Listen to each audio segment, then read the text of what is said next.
नमस्कार, स्वागत है आपका श्री करनी एकेडमी एंड एजुटेक के डिजिटल प्लेटफॉर्म पर। मैं हूं आपका बायोलॉजी एजुकेटर डॉक्टर हबीब पठान और हम आज बात कर रहे हैं मेंडल के नियमों की। मेंडल के द्वारा किए गए जो भी उसने एक्सपेरिमेंट्स किए थे उन प्रयोगों की, और साथ में हमारा टॉपिक, आज का टॉपिक आनुवंशिकता में कुछ छोटे टॉपिक्स हैं जिनको हम डिस्कस करेंगे। ये सभी टॉपिक्स हमारी बुक्स में दिए गए हैं। ये मेंडल के नियमों से विचलन प्रदर्शित करते हैं, ये मेंडल के नियमों के अपवाद हैं। तो इन सभी प्रयोगों को हम डिस्कस करेंगे, जिनको हम देखेंगे कि इनके अनुपात उस प्रकार के नहीं मिल रहे जिस प्रकार के हमें मिलने चाहिए, या उस प्रकार के नहीं मिल रहे जिस प्रकार के मेंडल को मिले थे। जो मेंडल ने कहा था, अपने जो नियम दिए थे, वैसे रिजल्ट हमें इन सभी प्रयोगों में नहीं मिल रहे। क्या है ये प्रयोग, किन पर किए गए हैं, किस प्रकार किए गए हैं, उसकी बात हम करेंगे इस लेक्चर में। तो सबसे पहले हम बात करेंगे यहां पर बहुविकल्पी अलील। यहां पर मैंने इसमें 3 नंबर लगा रखा है। इससे पहले 1 नंबर और 2 नंबर वे थे, आप याद रखें उनको, हमने उनको पिछले लेक्चर में डिस्कस किया था। जो 1 नंबर था वह था अपूर्ण प्रभाविता, जिसे हमने पहले पढ़ लिया था, अपूर्ण प्रभाविता। दूसरा था सहप्रभाविता। तो यहाँ पर अपूर्ण प्रभाविता, सहप्रभाविता, ये 2 हम पहले पढ़ चुके हैं। इन दोनों को हम पहले बिल्कुल अच्छे से इसको डिस्कस कर चुके हैं। यहाँ पर हम बात कर रहे हैं बहुविकल्पी अलील की। यहाँ हम बहुविकल्पी अलील की बात करेंगे। अब ये बहुविकल्पी अलील क्या है, तो सिंपल सा टॉपिक है, और इसका एक एग्जाम्पल जो है हमारा ब्लड ग्रुप, इसका उदाहरण है हमारा ब्लड ग्रुप, रक्त समूह। तो हम रक्त समूह की बात करेंगे, हम बात करेंगे हमारे ब्लड ग्रुप की। क्या है, किस तरह से, ध्यान से देखें, बिल्कुल आराम से और ध्यान से देखें और समझें इसको। हमारे ब्लड ग्रुप कितने प्रकार के होते हैं। इससे पिछले लेक्चर में भी हमने ब्लड ग्रुप से रिलेटेड एक एक्सपेरिमेंट किया था, और वो ब्लड ग्रुप से रिलेटेड जो एक्सपेरिमेंट था, वो प्रयोग था सहप्रभाविता। ये इसीलिए मैंने यहाँ पर नंबरिंग इस तरह से कर रखी है, जिससे आपको याद रहे, आप रिलेट कर सकें, इसको जोड़ सकें पिछले के साथ। तो यहाँ पर सहप्रभाविता, जो सहप्रभाविता आपको दिख रही है, इस सहप्रभाविता के अंदर भी आपको याद होगा हमने पढ़ा था ब्लड ग्रुप के बारे में। क्या था उसको भी मैं रिपीट करूंगा, और उसके आगे बहुविकल्पी अलील क्या है उसको भी हम आज पढ़ेंगे। तो रक्त समूह कौन से होते हैं? रक्त समूह हमारे हैं, मैं थोड़ा सा इसको चेंज करता हूं।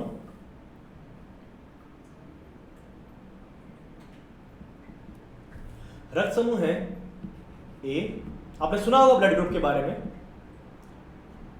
बी, ए बी तथा ओ ब्लड ग्रुप। तो यहां पर 4 प्रकार के ब्लड ग्रुप हैं। ए रक्त समूह, बी रक्त समूह, ए बी रक्त समूह और ओ रक्त समूह, ये हमारे अंदर पाए जाते हैं। अब हमारे अंदर पाए जाते हैं, मैंने ये बोला, इसका मतलब ये नहीं है कि मेरे अंदर ये चारों प्रकार के रक्त समूह होंगे, ऐसा नहीं है। मेरे अंदर इनमें से किसी एक प्रकार का है, जैसे ओ पॉजिटिव। इसी प्रकार से किसी में ए पॉजिटिव होता है। वो पॉजिटिव नेगेटिव की बात अलग है, फिर कभी किसी लेक्चर में करेंगे उनको, या आपने अगर रुधिर समूह वाले लेक्चर्स देखे या पढ़ा है तो आपको आइडिया होगा। तो ए ब्लड ग्रुप होता है, बी ब्लड ग्रुप होता है, ए बी ब्लड ग्रुप होता है, और ओ ब्लड ग्रुप होता है। ये अलग अलग व्यक्तियों के होते हैं, किसी का ए, किसी का बी, किसी का ए बी और किसी का ओ। अभी तक जितनी आनुवंशिकता हमने पढ़ी, आपने और हमने जितनी आनुवंशिकता अभी तक पढ़ी है, उससे इतना समझ में आया है, उससे इतना आपको पता चला है कि किसी भी लक्षण को निर्धारित करने के लिए एक जीन का जोड़ा होता है। किसी भी लक्षण को निर्धारित करने के लिए एक जीन का जोड़ा होता है, और जीन का ये जोड़ा है, इसी जोड़े को आप अलील कहते हैं, युग्म विकल्पी कहते हैं। यहां पर इसके लिए भी युग्म विकल्पी या अलील हैं। अब ये युग्म विकल्पी क्या है, ये अलील क्या है? रक्त समूह के लिए, हमारे ब्लड ग्रुप के लिए अब इतने सारे हैं, ये ए भी है, बी भी है, ए बी भी है, ओ भी है। तो इनके लिए कौन कौन है? अलग अलग है, कई सारे हैं, इसीलिए इसको बहुविकल्पी अलील कह रहे हैं। कैसे हैं, देखें ध्यान से। ये है, ये हो सकते हैं आई ए, आई ओ,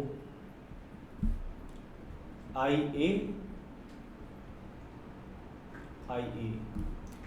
इसमें हो सकता है आई बी, आई ओ, आई बी, आई बी। इसी में हो सकते हैं IA IB, और इसमें हो सकते हैं IO और साथ में IO। ठीक है, तो यहाँ पर ये इतनी सारी कंडीशंस हो सकती है। अब इन कंडीशंस में होगा क्या?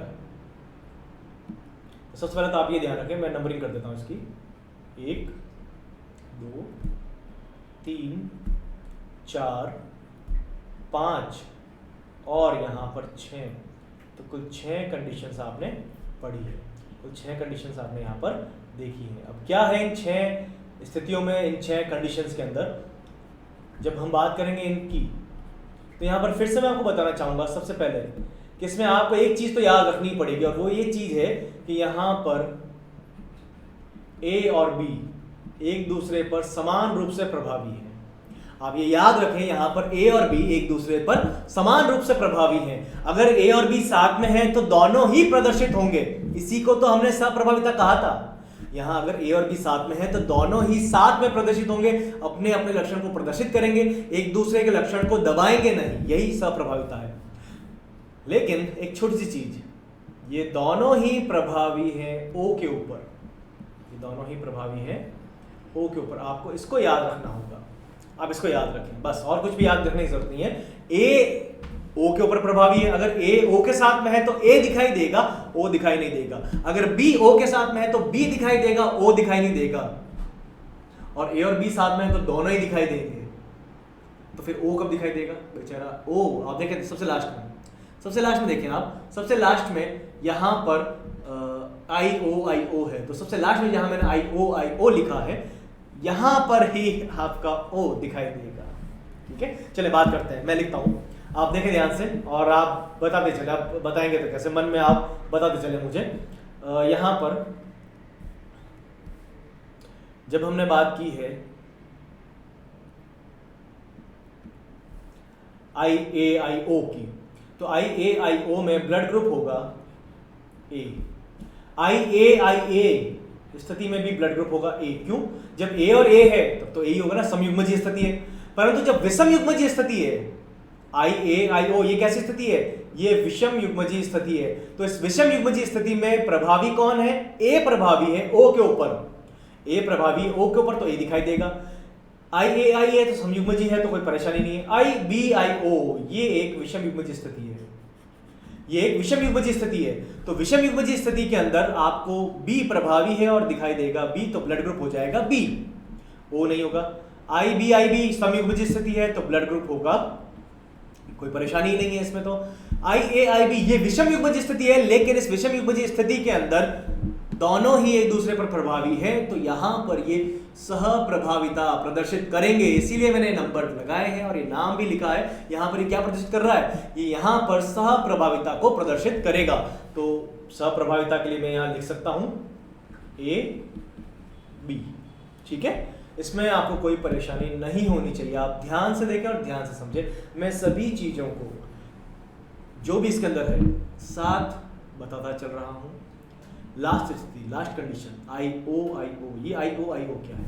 जब हम बात करेंगे IOIO की, तो यहां पर ब्लड ग्रुप हो जाएगा इसका O।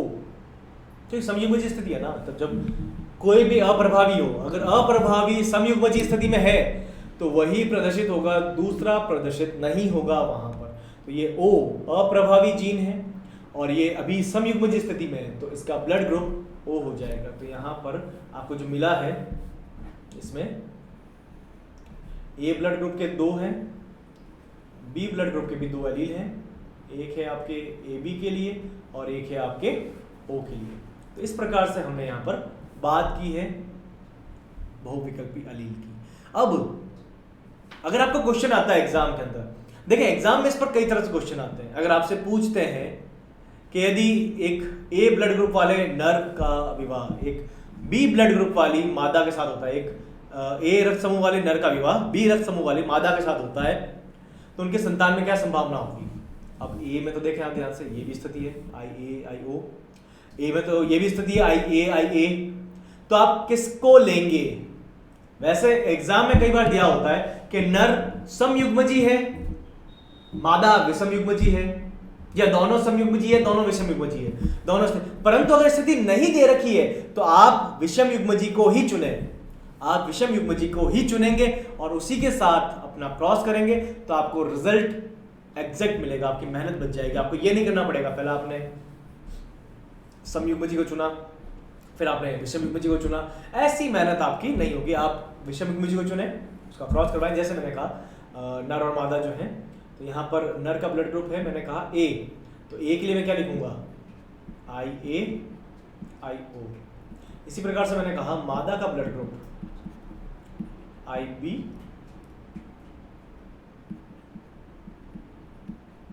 IO। तो मादा का ब्लड ग्रुप IB IO है, नर का ब्लड ग्रुप IA IO है, और इनके मध्य जब आप क्रॉस करवाएंगे तो आप चक्रवृत्त बना सकते हैं। आप ऐसे ही क्रॉस करवा सकते हैं, जैसे इसका करवा दें, इसके साथ इसका क्रॉस, तो क्या मिल जाएगा, AB ब्लड ग्रुप। ये देखें यहाँ पर AB ब्लड ग्रुप मिल गया। इस A का क्रॉस अगर आप इस O के साथ करवाते हैं तो IA IO क्या हो जाएगा, A ब्लड ग्रुप, ठीक है। इस O का क्रॉस अगर आप इस B के साथ करवाते हैं तो यहाँ आपको मिलेगा B, ठीक है। और इस O का ब्लड ग्रुप, इसका क्रॉस अगर आप करवाते हैं O के साथ तो आपको मिल जाएगा O। तो यहाँ पर AB भी मिल रहा है, A भी मिल रहा है, B भी मिल रहा है और O भी मिल रहा है। इसका मतलब क्या है, सभी प्रकार के ब्लड ग्रुप वाली संतान होने की संभावना 25-25% है।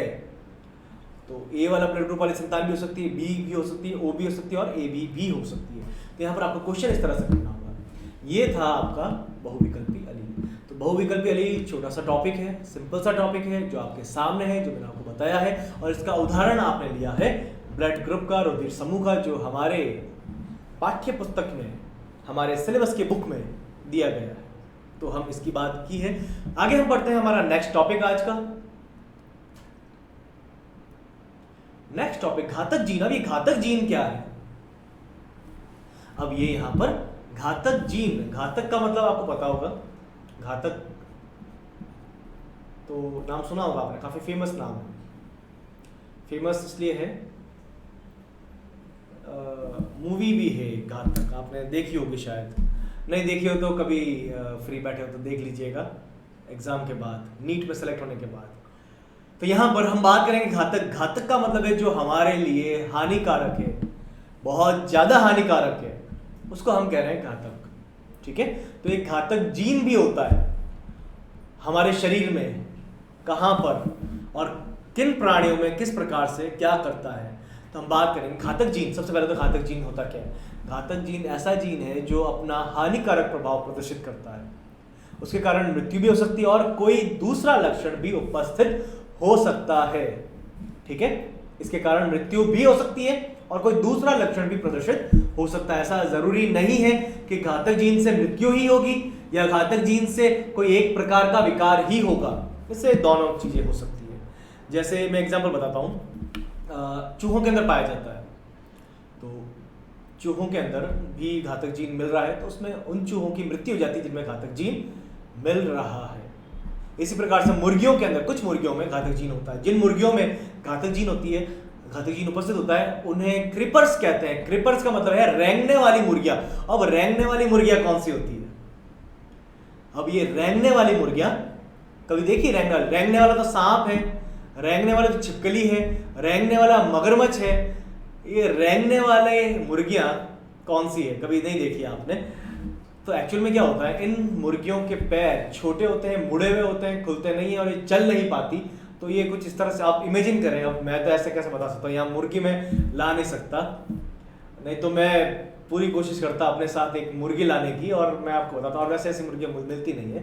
तो ऐसी मुर्गी जो इसके पैर मुड़े हुए हैं या छोटे हैं बहुत ज़्यादा और वो चल नहीं पा रही है, तो इसका कारण भी घातक जीन है। अगर आप में से किसी के पोल्ट्री फार्म है तो आपको शायद हो सकता है ऐसा मौका मिले देखने को, वैसे नहीं मिलता देखने के लिए। चलिए बात करते हैं हम इसके एग्जाम्पल, इसका उदाहरण लेकर चलते हैं। क्या उदाहरण है इसका, इसका उदाहरण हम लेंगे चूहों के अंदर। चूहों में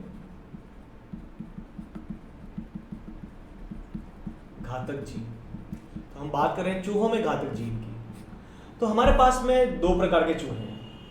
हम दो प्रकार के चूहों की बात करेंगे। जैसे हमारे पास में है एक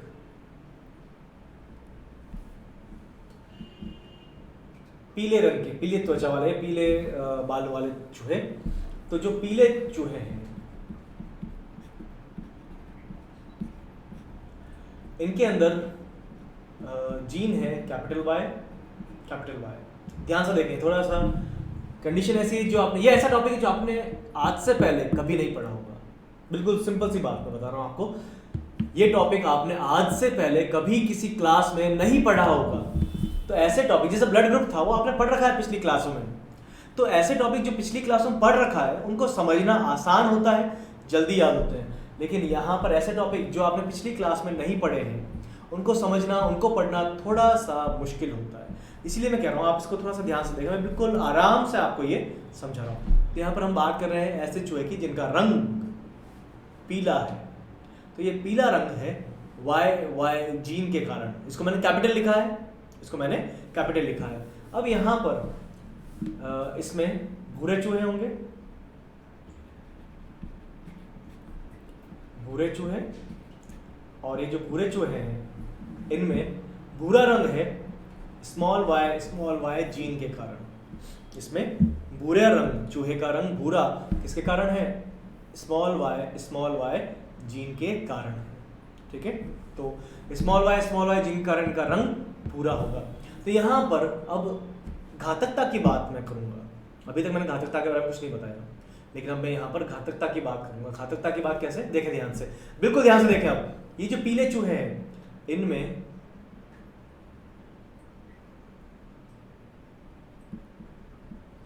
पीला रंग और घातकता, ये दोनों चीजें, यहां पर पीला रंग और घातकता, इन दोनों चीजों की बात मैं यहां पर कर रहा हूं।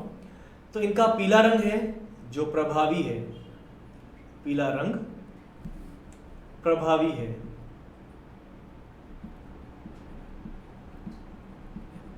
ठीक है, और घातकता अप्रभावी है। ये चीज आप थोड़ी सी ध्यान रखें।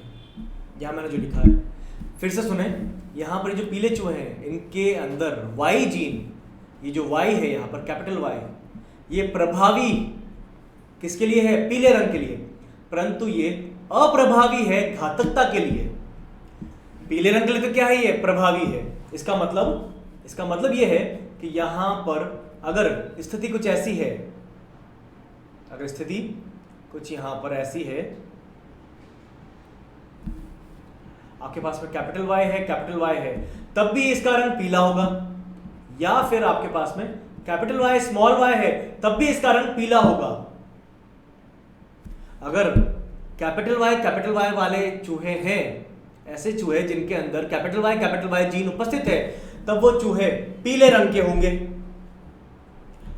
दूसरा, अगर वे चूहे कैपिटल वाई और स्मॉल वाई जीन वाले हैं, इन चूहों में कैपिटल वाई जीन भी है और स्मॉल वाई जीन भी है, तब भी इन चूहों का रंग पीला होगा। ठीक है, क्योंकि प्रभावी है ना। जो प्रभावी होता है वो स्वयं को, देखें, जो प्रभावी होता है वो स्वयं को दोनों स्थितियों में, समयुग्मजी तथा विषम युग्मजी, ये स्थिति कौन सी है? समयुग्मजी है, इसमें प्रदर्शित कर रहा है। ये स्थिति कौन सी है? विषम युग्मजी है, इसमें भी प्रदर्शित कर रहा है। तो पीले चूहे का पीला रंग कैपिटल वाई स्थिति में भी होगा, कैपिटल वाई स्मॉल वाई स्थिति में भी होगा। परंतु मैं कह रहा हूं घातकता जो है वो अप्रभावी है, उसके लिए वाई जीन अप्रभावी है। तो जब घातकता के लिए जीन अप्रभावी है तो घातकता कब होगी? जब इसमें कैपिटल वाई है, कैपिटल वाई स्मॉल वाई स्थिति में नहीं होगा, कैपिटल वाई स्मॉल वाई स्थिति में नहीं होगा। ये आप ध्यान रखें, बस इसमें इतना सा, इसके अलावा आपको कुछ भी ध्यान रखने की आवश्यकता नहीं है। यहाँ पर ये इतना सा टॉपिक है, बस इतना सही आपको याद रखना है। क्रॉस करेंगे, अभी क्रॉस करना बाकी है इनका, ऐसा नहीं है यहीं पर खत्म हो गया, अभी इसका क्रॉस करवाना बाकी है। तो हम क्रॉस करवाएंगे, देखेंगे क्रॉस करवाने पर क्या होता है। तो मैं बस आपको इतना बताना चाह रहा हूं कि यहाँ पर घातकता के लिए वाई जीन अप्रभावी है, आप इसको याद रखें। घातकता के लिए वाई जीन अप्रभावी है, परंतु पीले रंग के लिए वाई जीन प्रभावी है। इसका अर्थ यह है कि अगर कैपिटल वाई स्थिति है तो उस चूहे के लिए घातकता होगी, रंग पीला होगा, और घातकता का मतलब है उसकी यहां पर मृत्यु हो जाएगी। यहां पर घातकता का मतलब क्या है? मृत्यु। यहां पर उस चूहे की मृत्यु हो जाएगी। लेकिन जब हम बात करेंगे कैपिटल वाई स्मॉल वाई की, तो घातकता के लिए वाई जीन अप्रभावी है ना, तो अप्रभावी है तो क्या इस विषम युग्मजीय स्थिति में प्रदर्शित नहीं होगी। है विषम युग्मजीय स्थिति में घातकता प्रदर्शित नहीं होगी।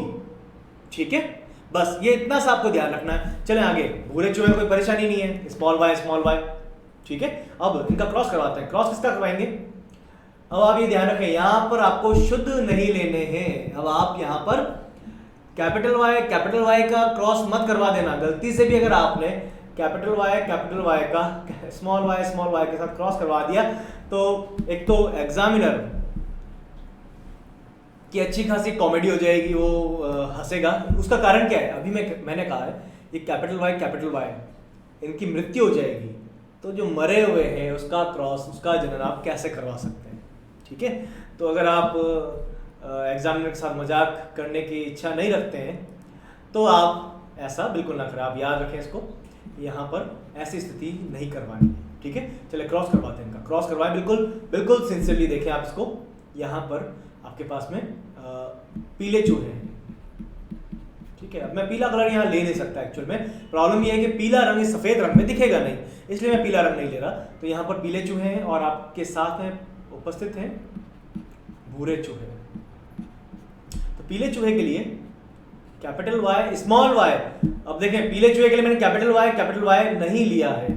ठीक है, चले इसका क्रॉस भूरे चूहे से नहीं करवाते हैं, यहाँ पर हम इसका क्रॉस पीले चूहे से ही करवाते हैं। देखते हैं क्या मिलता है हमें। नेक्स्ट चला गया यहाँ पर। तो हम इसका क्रॉस पीले चूहे से ही करवाते हैं। तो जब हम पीले चूहे के मध्य क्रॉस करवा रहे हैं तो कैपिटल वाई स्मॉल वाई फिर से आ जाएगा। क्रॉस करवाएं। जब क्रॉस करवाएंगे तो कुछ नहीं करना है, आपको चेकर बोर्ड बनाना है, तो बना दें आप अपना चेकर बोर्ड। एक छोटा सा चेकर बोर्ड, बिल्कुल वैसा जैसा आपने बनाया था इससे पहले मेंडल के प्रयोगों के अपवाद में।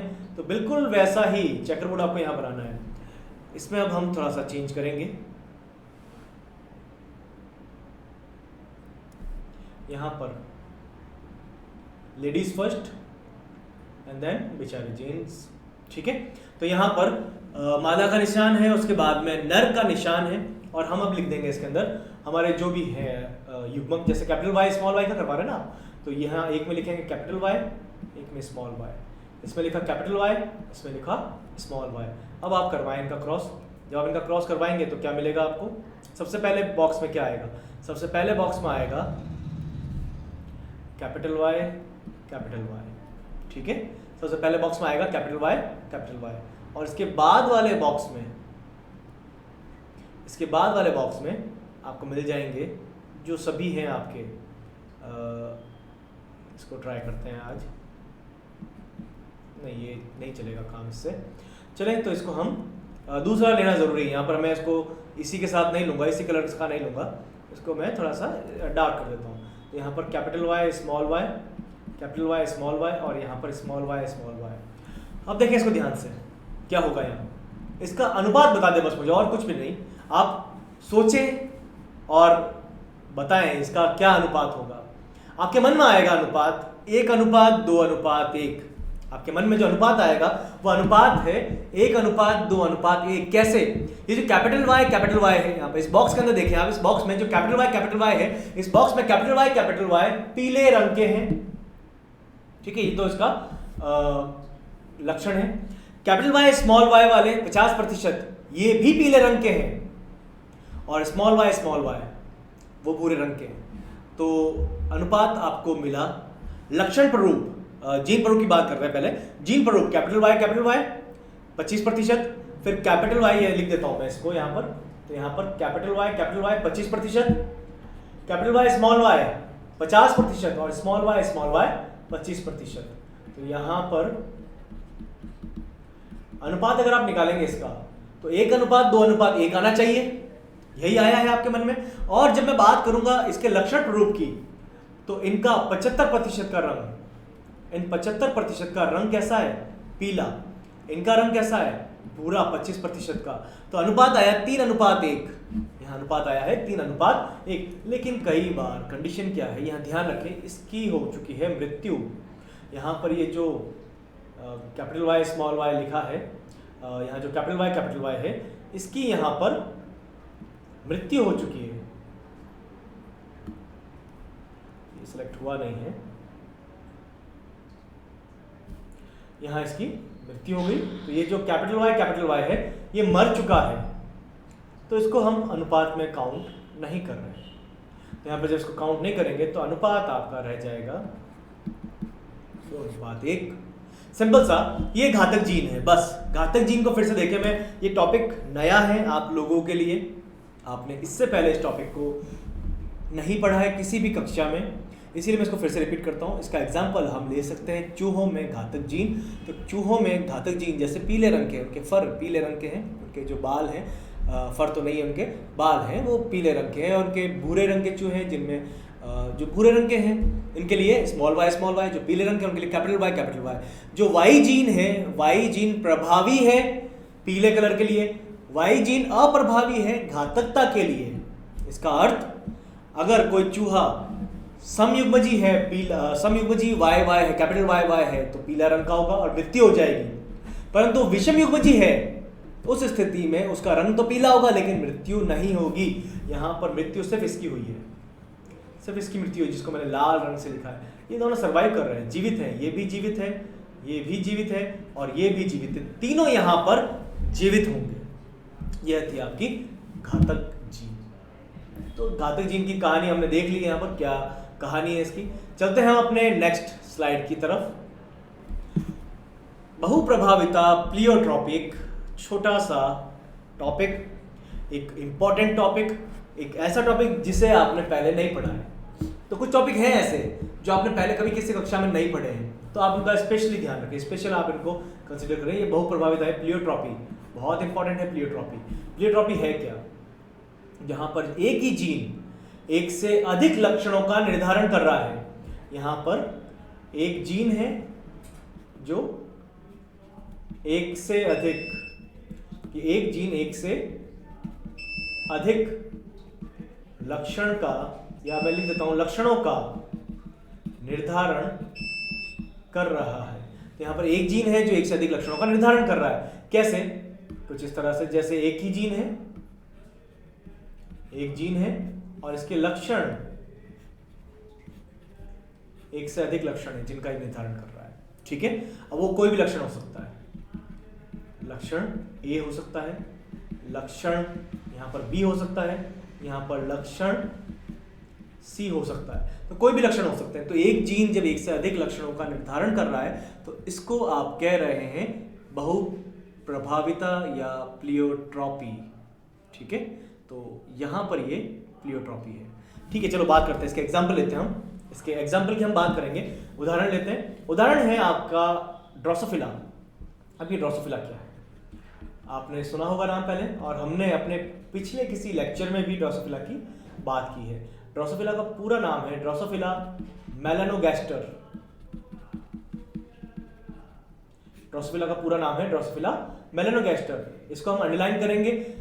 उसका कारण है, ये वैज्ञानिक नाम है, इसका प्रथम नाम, प्रथम पद वंश है, दूसरा जाति है। तो ड्रोसोफिला वंश है और मेलानोगैस्टर जाति है। तो यहां पर ड्रोसोफिला मेलानोगैस्टर की हम बात कर रहे हैं। ड्रोसोफिला मेलानोगैस्टर एक फल मक्खी है, ये एक फल मक्खी है।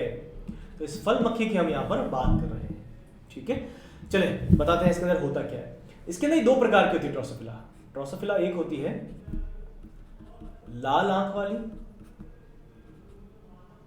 इसको आंख ही लिखते हैं।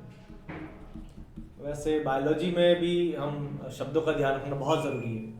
आप नेत्र बोल सकते हैं, यहाँ पर ज्यादा उपयोगी शब्द, ज्यादा अच्छा शब्द नेत्र होगा। यहाँ लाल आंख वाली ड्रोसोफिला है और श्वेत नेत्र वाली या सफेद आंख वाली ड्रोसोफिला है। ठीक है, तो दो प्रकार की ड्रोसोफिला आपके पास में है। यदि सफेद आंख वाली ड्रोसोफिला, ये ध्यान रखें, लाल आंख की बात नहीं कर रहे, इसकी हम बात ही नहीं कर रहे आज, इसको छोड़ रहे हैं। इसकी बात फिर कभी किसी और लेक्चर में जब आएगा तब करेंगे हम सफेद आंख की बात कर रहे हैं। अगर सफेद आंख वाली ड्रोसोफिला समयुग्मजी स्थिति में है, समयुग्मजी स्थिति में है, तो इस स्थिति में यह प्लियोट्रॉपी प्रदर्शित करेगी। ये प्लियोट्रॉपी का प्रदर्शन करेगी, अर्थात ये एक से अधिक लक्षणों को निर्धारित करेगी। एक से अधिक लक्षण इसके अंदर दिखाई देंगे, जैसे समयुग्मज स्थिति में है तो एक लक्षण जैसे श्वेत नेत्र, सफेद आंख,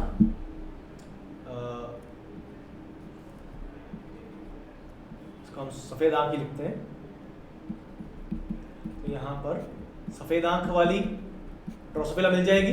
दूसरा लक्षण जो ये प्रदर्शित कर रहे हैं, इसका अमाशय कुंडलित होगा, अमाशय कुंडलित होगा इसका। और तीसरा, इसका पंख अपहासित होगा, रिड्यूस्ड होगा, इसका पंख अपहासित होगा। तो एक ही जीन है जो एक से अधिक लक्षणों के लिए उत्तरदायी है, इसे कहते हैं प्लियोट्रॉपी।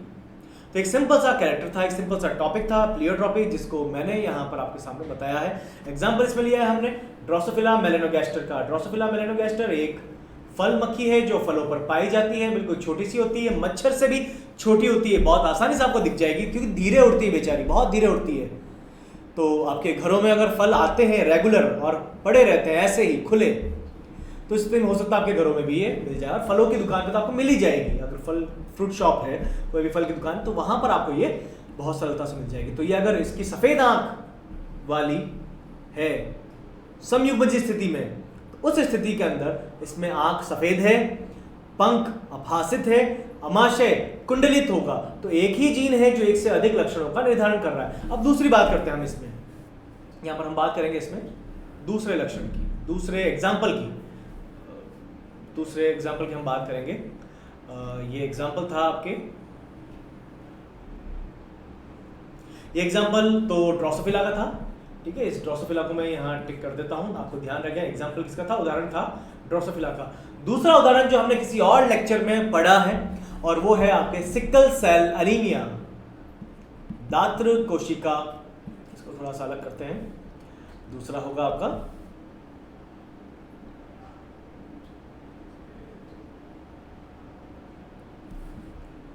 दात्र कोशिका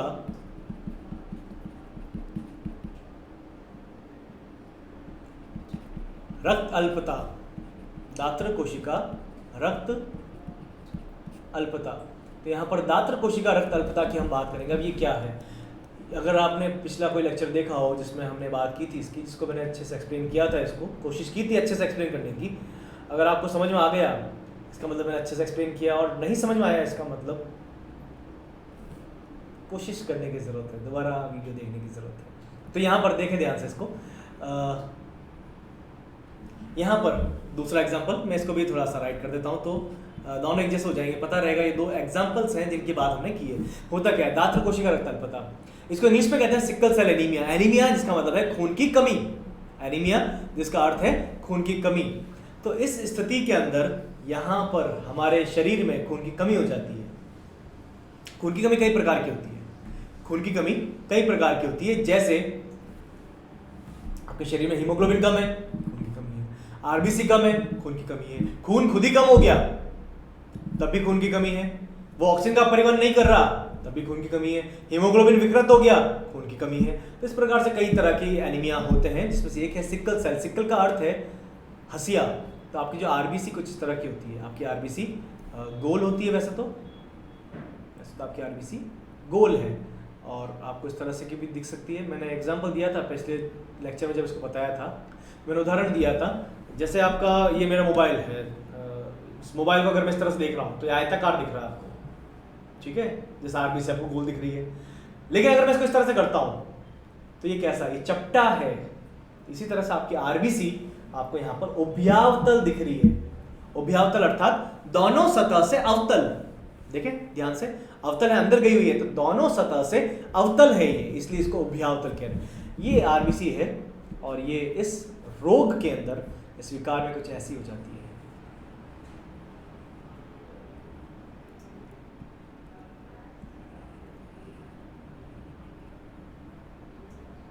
ये कुछ इस प्रकार की हो जाती है, बेंट हो जाती है, मुड़ जाती है। इसका कारण है हीमोग्लोबिन कम होना। ये किस में होती है? ऐसे व्यक्ति जिनके अंदर जीन उपस्थित होंगे HbS। देखें मैं बताता हूँ आपको, वैसे मैंने उस लेक्चर में बताया था, फिर भी मैं इसमें इसी टॉपिक के अंदर है तो मैं फिर से इसको रिपीट करता हूँ।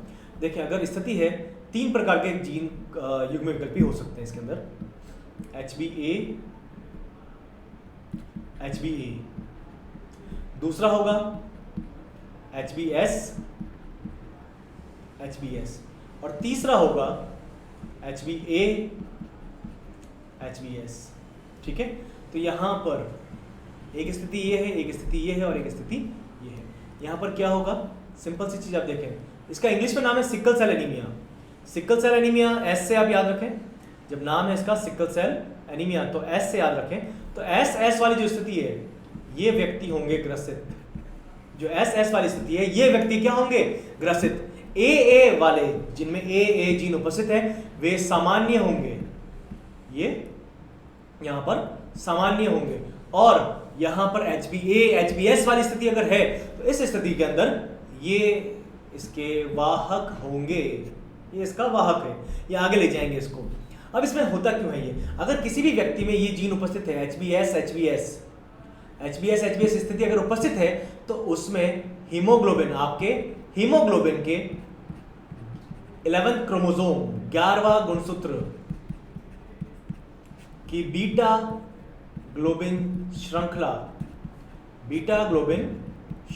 में 6th amino acid, 6th amino अम्ल का रिप्लेसमेंट हो जाएगा, उसको कोई प्रतिस्थापित कर देगा, अमीनो अम्ल का प्रतिस्थापन हो जाएगा। ठीक है, तो यहाँ पर उसका प्रतिस्थापन होगा कैसे? देखें इसमें इस तरह की स्थिति होती है, जैसे एक है 500 से ज़्यादा अमीनो अम्ल यहाँ पर होते हैं, कोडोन यहाँ पर होंगे, तो कोडोन होते हैं, कोडोन जो कोड करते हैं किसी भी अमीनो अम्ल को। तो यहाँ पर नंबर 1 2 3 4 5 और ये 6 नंबर जो है, इस 6 नंबर के अंदर अब यहाँ पर जैसे मान ले यहाँ पर उपस्थित था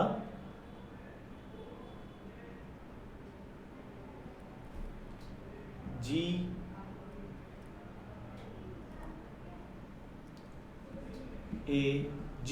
तो यहाँ पर GAG था, इस A की जगह पर आ गया U और ये बन गया GUG। तो जैसे ही GAG की जगह GUG बना, GAG कोड करता है ग्लूटामिक एसिड को, ये कोड करता है ग्लूटामिक अम्ल को, और GUG कोड करता है वैलिन को।